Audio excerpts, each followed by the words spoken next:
بول چال کہانی کے معزز سامعین السلام علیکم۔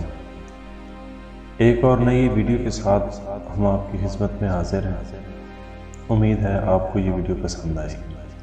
خود کو عقل و دانش کا گہوارہ سمجھنے والا خود پسند، خوش آمد پسند ایک بادشاہ تھا، جبکہ اس کا وزیر باتدبیر، پڑھا لکھا، تحمل مزاج اور سمجھدار تھا۔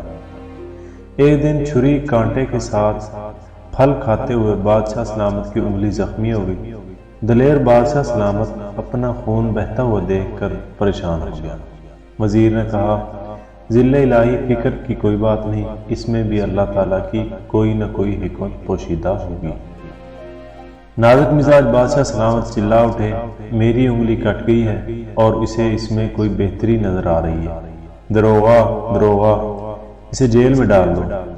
وزیر کو جیل میں ڈالنے لگے تو وہ بولا، اس میں بھی میری کوئی بہتری ہوگی۔ کچھ دنوں بعد بادشاہ کی انگلی ٹھیک ہو گئی۔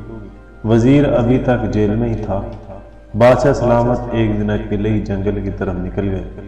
واپسی پر راستہ بھٹک گئے اور کسی دوسرے علاقے میں جا پہنچا۔ وہاں کے وحشی لوگ بادشاہ سلامت کو پکڑ کر اپنے سردار کے پاس لے گئے۔ سردار نے کہا، اسے کمرے میں بند کر دو، 2 ہفتے بعد اس کی قربانی ہوگی۔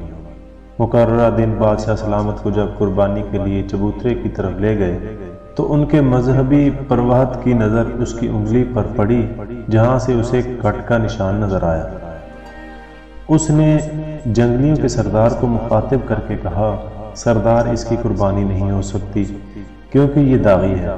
اس وقت نہ صرف بادشاہ کو آزاد کر دیا گیا بلکہ بادشاہ کو وہ وحشی لوگ ملک کی سرحد تک چھوڑ گئے۔ جب بادشاہ محل میں پہنچا تو اس نے فوراً وزیر باتدبیر کو رہا کر دیا اور کہنے لگا، تم ٹھیک کہتے تھے کہ انگلی کے کٹنے میں اللہ کی طرف سے کوئی حکمت پوشیدہ ہوگی۔ زخم کے اس داغ کی وجہ سے میری جان بچ گئی۔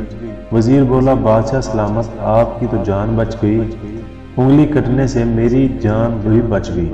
مجھے بھی جیل میں ڈالے جانے سے خدا نخواستہ آپ کے ساتھ ہوتا تو ان لوگوں نے میری قربانی کر دینی تھی۔ دونوں کی زبان سے بے اختیار نکلا، سچ ہے کہ اللہ تعالیٰ کے ہر کام میں حکمت پوشیدہ ہوتی ہے۔ درس حیات، اللہ تعالیٰ کے ہر حکم میں حکمت پوشیدہ ہوتی ہے۔ ہمیشہ اس کی تدبیر پر ہی راضی رہنا چاہیے۔ والسلام۔